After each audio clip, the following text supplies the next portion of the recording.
I don't know why pastors don't talk about this stuff. Well, I do. They don't want to seem crazy. Yeah, no, you're definitely coming across as, you know, the somber one in the room. Yeah, definitely. I'm already crazy. Well, hey, self-reflection is healthy.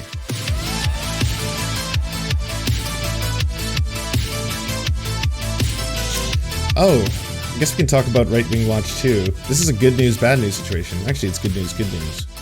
I'll tell you, I'm so sick of HBO and the rest of this crowd saying, well, all y'all do, y'all bunch of Qs, y'all bunch of Qs, y'all bunch of Qs, y'all bunch of Qs, y'all bunch of perverts, and y'all just nervous because you know we got your number. Everybody says, well, when you going to apologize for being a false prophet? When y'all going to get the memo that I didn't get it wrong? Everybody like, well, you know, Trump's back. Trump ain't never went nowhere. He ain't back. He's always been around. He's the legitimate president of the United States of America. I don't care if you stand up or clap or not. I'm telling you, Donald Trump is the legitimate president of the United States of America. You got to smoke a lot of dope in your mama's basement not to believe that fact. I'll tell you, I'm so sick of HBO and Pretty wild. the whole house down, ladies and gentlemen. These bunch of sex trafficking mongrels are about to be exposed. These bunch of pedophiles in Hollywood are going to be exposed for who they are. I don't care what you think about fraudulent Sleepy Joe. He's a sex trafficking, demon-possessed mongrel. He's of the left. He ain't no better than the Pope and Oprah Winfrey and Tom Hanks and the rest of that wicked crowd. God is going to bring the whole... Why Tom Hanks? What did Tom Hanks do? It's always seemed like he's totally above the fray. Whole house down. I said he's gonna bring the whole house down. He's gonna burn the whole thing to the ground. He's gonna expose all these bunch of pedophiles. I'm telling you, he's gonna expose Kamala Harris for the Jezebel demon that she is. I don't know why pastors don't talk about this stuff. Well, I do. They don't want to seem crazy. Yeah, no, you're definitely coming across as, you know, the somber one in the room. Yeah, definitely. I'm already crazy. Well, hey, self-reflection is healthy. It is. I think too many people, they're just trapped in their own egos, so this is good. This is growth. People like, do you really think it's that much of an epidemic? Do you honestly believe, we're going to get some more crazy, do you honestly believe, Pastor Locke, that the military uncovered tunnels beneath the Capitol building and beneath the White House and in the Five-Fingered Lakes, do you really believe that they found kids? Yeah, both live ones and dead ones, and if you disagree with that, and if you try to discount that, and if you try to cover that, and if you try to keep that on the DL, you're just as complicit as Hunter Biden and the rest of them bunch of crack-smoking perverts. So, that is right-wing pastor Greg Locke doing a bit of a self-call-out, to say the least. This comes to us from Right-Wing Watch. Now, Right-Wing Watch has been an awesome institution, both their publication as well as their YouTube channel, for cataloging some of the more, shall we say, colorful aspects of the right-wing community. Now, unfortunately, I saw this today. Our efforts to expose the bigoted views and dangerous conspiracy theories spread by right-wing activists has now resulted in YouTube banning our channel, the entire channel, and removing thousands of videos. We attempted to appeal the decision, and YouTube rejected it. Hi, right-wing blog. We reviewed your content and found severe or repeated violations of our community guidelines. I know this is upsetting news, but your channel's gone. Hello, thanks for your account suspension appeal. We've decided to keep your account suspended. That's how it goes, typically. The responses on this were just absolutely ridiculous. Like, some good ones, obviously. Like, Shu, when people advocate to censor that content will be censored, no matter what the context. I hope you get your channel back regardless. Then Count Dankula. Well, they are a private company, and so they can say what they want. You don't have a right to platform, and I'm glad he's consistent. The Quartering. You should build your own YouTube. Good job, Jeremy. Just at the forefront of political comedy at all times. This also comes at the heel of course, I'm sure everyone knows, Vadim and his channel just got 4 strikes on the exact same video despite fighting it successfully every single time. You literally struck it 3 previous times and changed your mind. You determined it wasn't hate speech because it's not. It's a video that mocks bigotry and the alt-right. You reinstated it 3 previous times. 4 strikes for the same video. Because, yeah, you get flagged. I know firsthand about this, okay? If there's enough right-wingers who flag your channel and you're under like 50,000, even if you have 40, I think we had 40,000 views when they shut down the Surf Times, just like that. So it can happen to you regardless of the size. I'd say maybe if you have 100,000, you might be safe. If you're a brand new content creator and you're starting on YouTube, I know the natural inclination is to start going after all the people you hate, right? Like start doing these big ghoul deep dives on the ghouls. And so you're going to go after all the favorites. But if you go after certain ones, specific ones, you'll probably get your channel taken down. Those videos will get mass flagged by their fan groups. They, like, for the people who talk about cancel culture all the time, they are 100% on the side of canceling you. And they do that consistently. Our videos get mass flagged all the time for shit that has nothing to do with the video. Scams and spam and malpractices. Weird shit like that, you know? Or videos that are calling out hate speech being flagged as hate speech because they have clips from people committing hate speech. Yet the original videos of the people committing hate speech are never taken down, Steven Crowder. So that's kind of just the way it is. So if all of you are starting a channel, what I would recommend is if you have to do that kind of content, choose safe people to go after. For example, PragerU, more often than not, I haven't found that there's any mass flagging campaigns. PragerU is pretty much just happy to have more people talking about PragerU. So I haven't really found a lot of trouble there. Whereas if you go after PewDiePie, if you go after Joe Rogan, if you go after AJW, if you go after the Quartering, then all of a sudden you have these giant mass flagging campaigns, especially if a video starts to do well.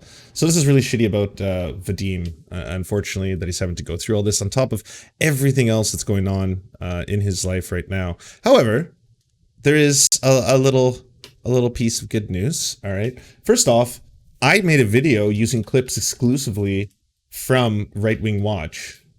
Ugh, Fortnite. So this video was just clips from Right Wing Watch. Those doors at that time, and so they were actually posting these Republican members in.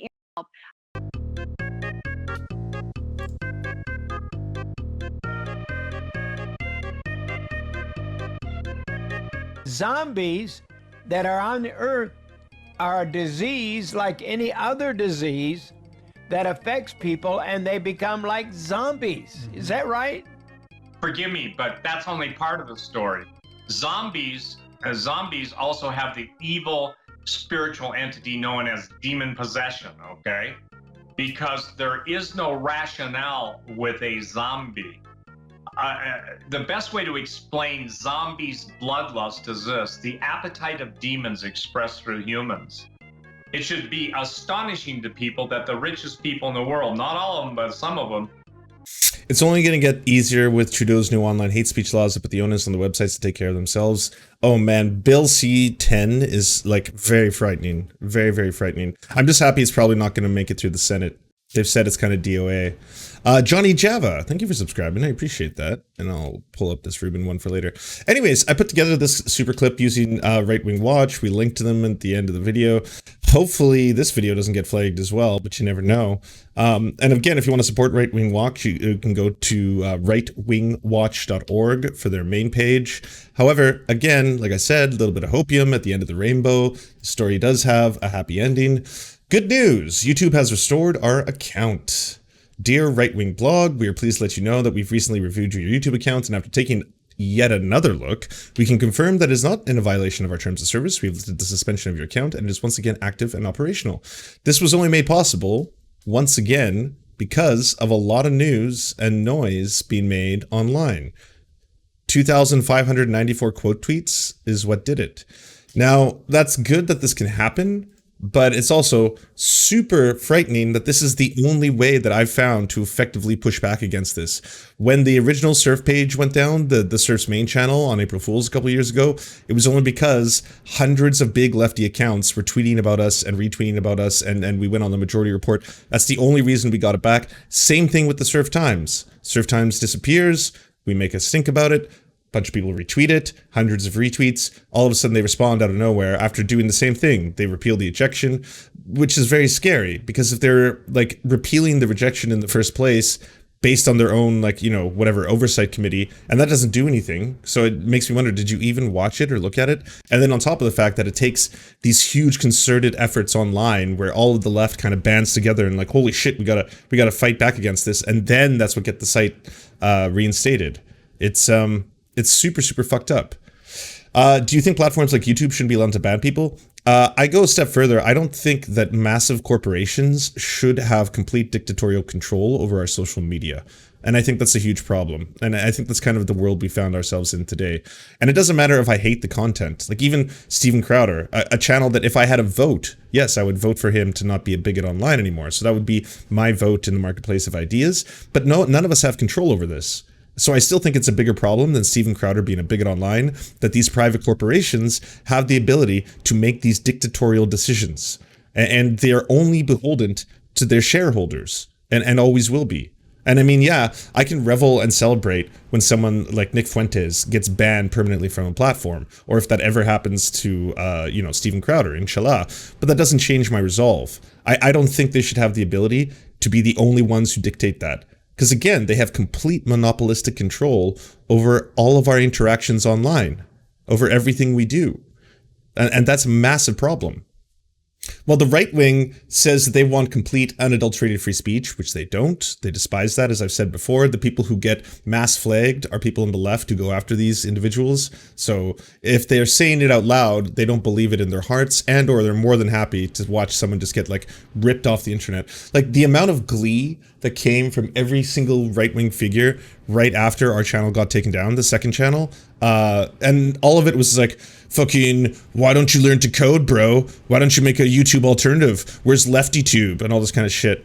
And as if that's like, I'm guessing liberals have been saying that to them every time they get banned, maybe. That's why they're so upset by this.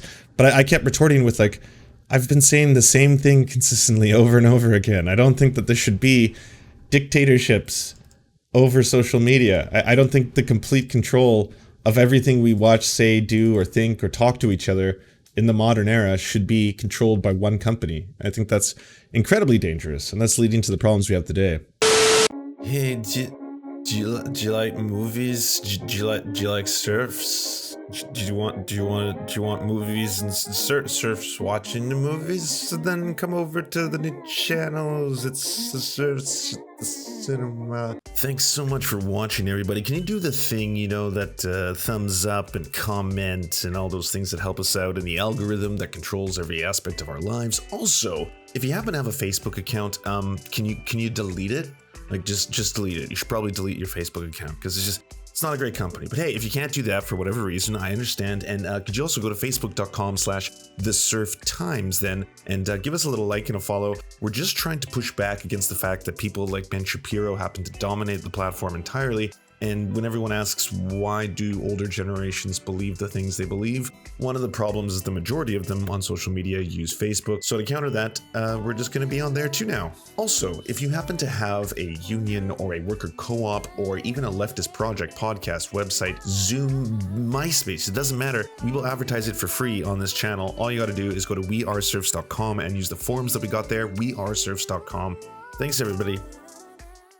To our gods, Xander Corvus and VK Jehannam, we are prepared to commit human sacrifices for your eternal glory. To our monarchs, the Tim Caucus and Tom Spiker, we are humbled to be your oafish jesters, clowning around in your royal court. To our lords, Evan Nudie, Tofox, Ryan Lubin, Trevor R., Jeff Lamb, and Alexander Thaler, we shall proudly carry your standard onto the battlefield and die for your precious land. To our esteemed Knights of the Round Table, Dark Puppy, Jenna Towell, Anna Loves Riley, Quiet 185, Omni, Riley and Anna, Poodlehawk, Multimondi, Trevor Janis, Lemmy 101, Anthropophojak, Saren 42, Chronic to Hemphog, The Great Houdini, Bongini, Catherine, Radical Maniac, Ramona Costa, J. Fraser Cartwright, Jimmy Bignuts, Violent Orchard, Sophie Baby, Andreas Chiringuito, Zach Christensen, Yopi, Josh Mickelson, Todd Buckingham, and Todd Lajeunesse. We raise our glass, we raise our swords, and we salute you.